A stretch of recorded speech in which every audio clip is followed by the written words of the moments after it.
Warning: disturbing content. Viewer discretion is advised. On our last YouTube, Keny spoke about his time in Montrose, once a children's baby home in Burwood. In this episode, Keny sits down with his brother Ray and looks back at his time spent at Montrose.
This is the place where you can remember being brought to as a young child, yeah?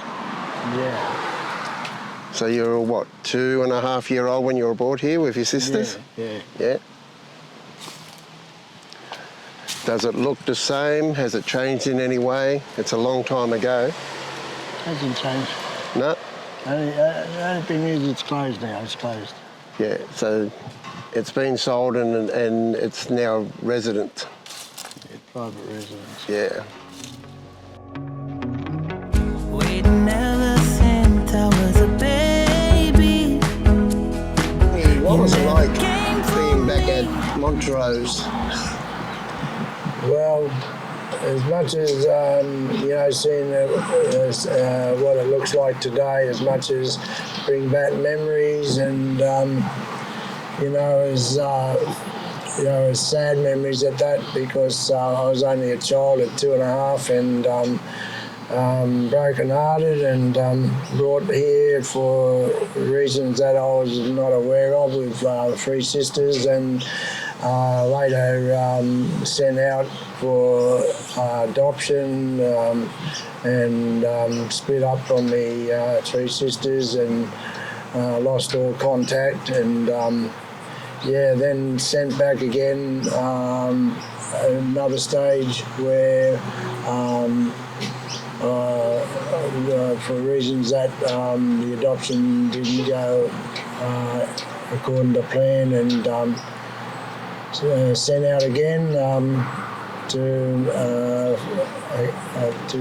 more carers, and was mistreated, and then sent back to one of the other institutions as much as I was a bit older, and then just more or less this is where it all happened, Montrose. From day one right up until, more or less till I was 18, I spent all my childhood.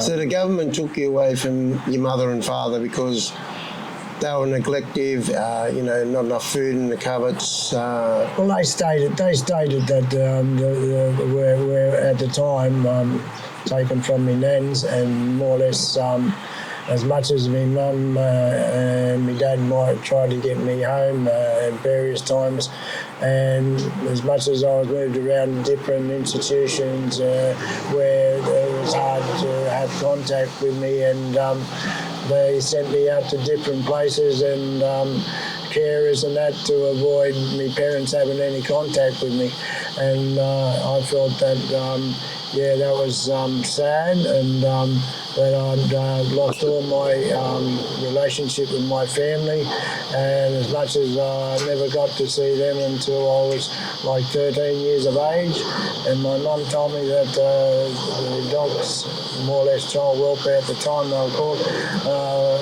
stated that the premises wasn't suitable enough and whatever, that they had You know, I had my own room and everything else, and so on and so on. It was, as much as brought up in the institutions later, I think that the government did a lot of damage as far as my upbringing and my childhood. Because you had a mum and dad, and you always wanted to go back with mum and dad, didn't you?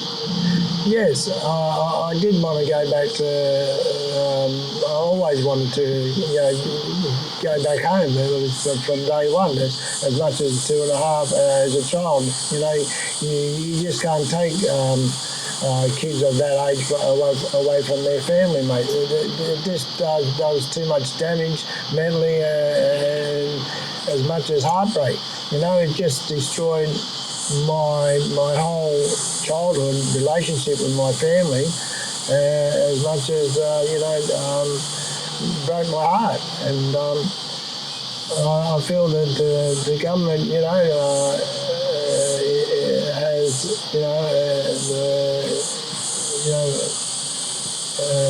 to answer to that. And I feel, as much as answer to that, I feel, it was a criminal act by the government that, these institutions, I more or less I'm aware and understand myself, have some sort of knowledge on what the system, how the system was supposed to work, whereas, it was for orphans. They started out as like the American show in what they call Boys Town. They made that for orphans, kids who had no relatives or family to bring them up. These are places where, the government needed to take control, but then to take kids from families who had family and more or less deprive them of their own family upbringing and relationship with their own family, I think it is a criminal offence against the government, and I feel that the government needs to look at, when it comes to juveniles, that they need to put something more in play to where the system becomes better for society, so that they will learn and the public will learn and the juveniles will learn the system of, what it is to be in an institution, as much as being brought up by government people in the institutions, if they're going to have these sort of juvenile places. I think, we had a Royal Commission in 2013. Now, you would have went to the Commission and you would have given your evidence in saying how you thought the government system and the homes failed you as a child, as a teenager, and now as an adult.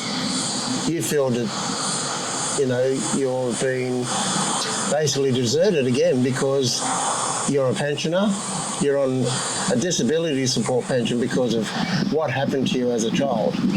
And the government's to blame for that. And the recognition of having the Royal Commission, giving them your evidence, getting a little bit of compensation to help you move forward in your life. If I was to ask you, was the compensation you received off the New South Wales government enough compensation for you to move forward in your life? Mate, no money can ever pay the price of somebody's loss.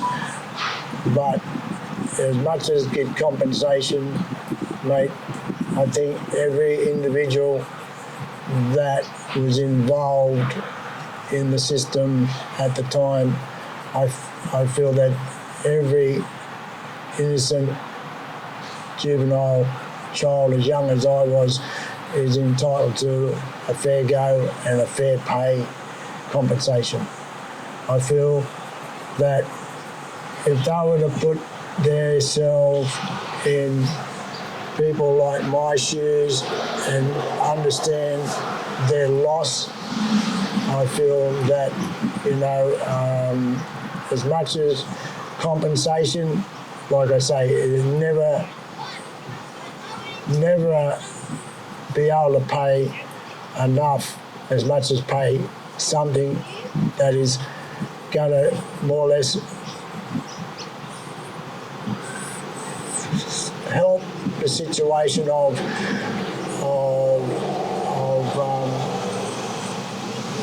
making life easier for people that were involved. I think the government compensation was nowhere near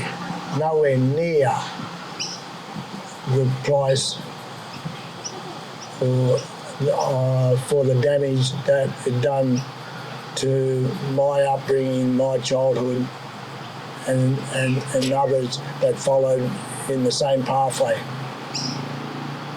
Okay.